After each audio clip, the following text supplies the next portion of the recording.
परम पूज्य गुरुदेव को नमन। परमात्मा की परम सत्ता। परमात्मा बुद्धिगम्य नहीं भावगम्य है। ब्रह्म अर्थात भगवान क्या है, संसार की वास्तविकता क्या है, जीवात्मा की प्रकृति क्या है।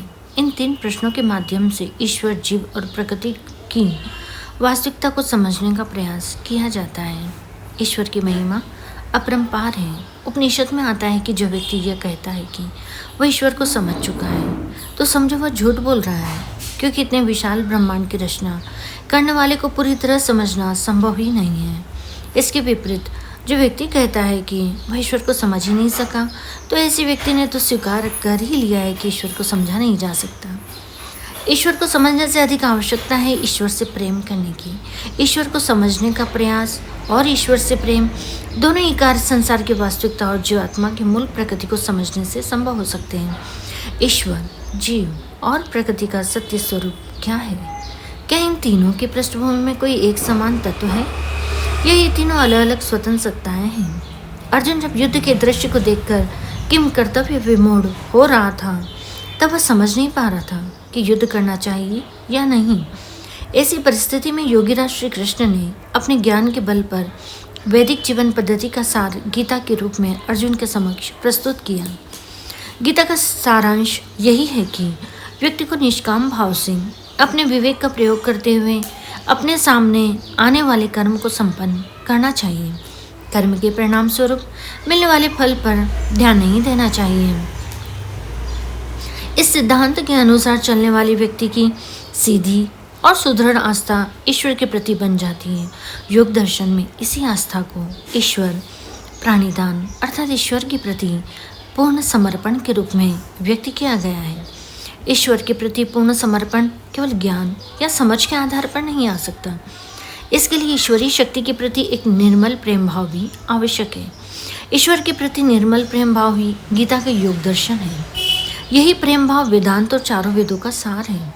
इस प्रेम भाव को मन में धारण करके यदि कोई ईश्वर प्रेमी प्रकृति की किसी वस्तु जैसे वृक्ष या सूर्य, चंद्र, आकाश, वायु, जल, पृथ्वी आदि से पूछे कि तुम कितने शक्तिशाली तत्व हो, तुम्हारी शक्ति का स्रोत अर्थात दाता कौन है, इन सब प्रश्नों का सरल उत्तर प्राप्त होगा कि प्रकृति की सारी शक्तियों का मूल स्रोत ईश्वर के अतिरिक्त और कुछ नहीं है। प्रकृति की अनगिनत वस्तुओं में अनेकों भिन्नताओं के बावजूद उन सब का पिता अर्थात उनका रचिता केवल एक परमात्मा परमेश्वर है। और सर्वोच्च सत्ता को भी भले ही अनेकों नामों से संबोधित किया जाए, परंतु वह सत्ता अपने आप में एक ही सत्ता है जो सर्वत्र विद्यमान अर्थात सारी सृष्टि के कण कण में समाई हुई है। इस साधारण ज्ञान के स्तर पर खड़े होकर जब व्यक्ति कण कण में भगवान को महसूस करने लगता है, तो भगवान का प्रेम उस व्यक्ति के माध्यम से सारी सृष्टि को भी मिलने लगता है। इसी प्रकार जब हम मानव शरीर या किसी भी प्राणी के शरीर पर ध्यान लगाएं, तो हम यह सरलता के साथ समझ सकते हैं कि शरीर का एक एक श्वास ब्रह्मांड की शक्ति से ही हमें प्राप्त हो रहा है। प्रत्येक श्वास के साथ वह ब्रह्मांडीय शक्ति हमारे शरीर में प्रवेश करती है। प्रत्येक प्रश्वास के साथ वह शक्ति अंदर के प्रदूषित वायु को बाहर निकाल देती है। श्वास प्रश्वास का यह कार्य हमारी बुद्धि या बल के आधार पर नहीं चलता। यह अनैच्छिक कार्य केवल ईश्वर की शक्ति और इच्छा से ही चल रहा है। सृष्टि के सारे प्राणी एक ही ब्रह्मांडीय शक्ति से ही जीवन प्राप्त कर रहे हैं।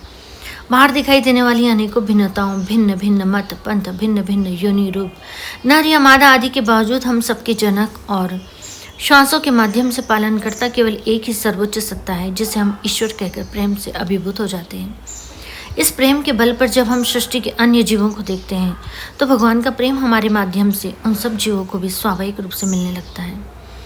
प्रकृति और जीव की सत्ता दिखने में स्वतंत्र दिखाई देती हो, परंतु वास्तव में सारी सृष्टि के प्रथम पिता के रूप में भगवान की सत्ता के अतिरिक्त अन्य कुछ भी नहीं है। सभी को प्रणाम।